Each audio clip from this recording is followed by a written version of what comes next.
Hello বন্ধুরা, আজ আমি বানালাম এক নতুন ধরনের চটপটি রেসিপি। রোজ মেয়েরা বলে মা একই ধরনের খাবার বানাও, তাই আজ নতুন ধরনের কিছু বানালাম। প্রথমে 1 কাপ ময়দা নিয়ে চিনি, লবণ, তেল ও কালো জিরে দিয়ে শক্ত করে একটা ডো মাখিয়ে রেখেছি। 10-15 মিনিটের জন্য ডোটা রেস্টে রেখে দেব। এবার রুটি বেলে নিয়ে এইভাবে একটি বাটি নিয়ে বাটির আকারে একটা শেপ দেব। আমার কাছে ছোট বাটি নেই, সেই জন্য বড় বাটি দিয়ে করছি।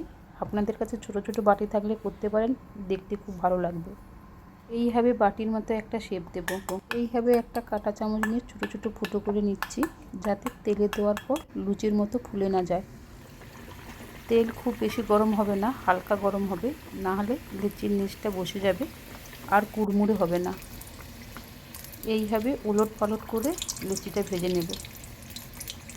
বাটির ভেতরে তেল দিলাম যাতে লেচির ভেতরের অংশটা ভালোভাবে ভাজা হয়ে যায়। এই একই পদ্ধতিতে আরও অনেকগুলো লেচি ভেজে নেব। একটু সময় নিয়ে ওলট পালট করে ভেজে নিতে হবে, নাহলে লেচিগুলো কুড়মুড়ে হবে না।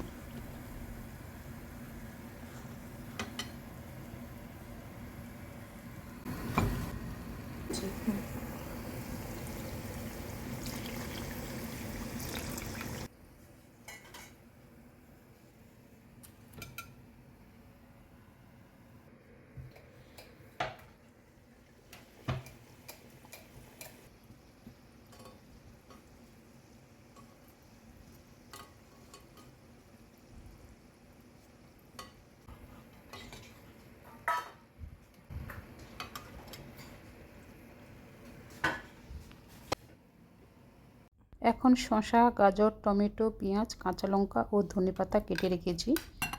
একটা বড় বাটিতে সব কিছু একসঙ্গে মিশিয়ে নেব। ওর মধ্যে বাদাম, বিট লবণ, চাট মশলা দিয়ে ভালোভাবে সব কিছু মাখিয়ে নেব।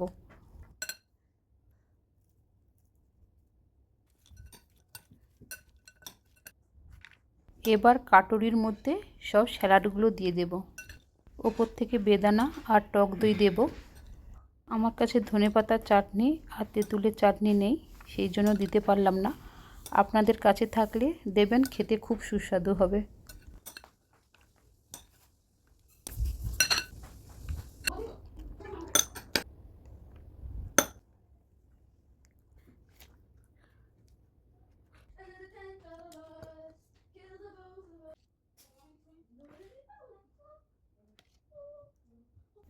এবার চটপটি চাট পুরো রেডি। নতুন ধরনের রেসিপি দেখে মেয়েরা তো খুব খুশি।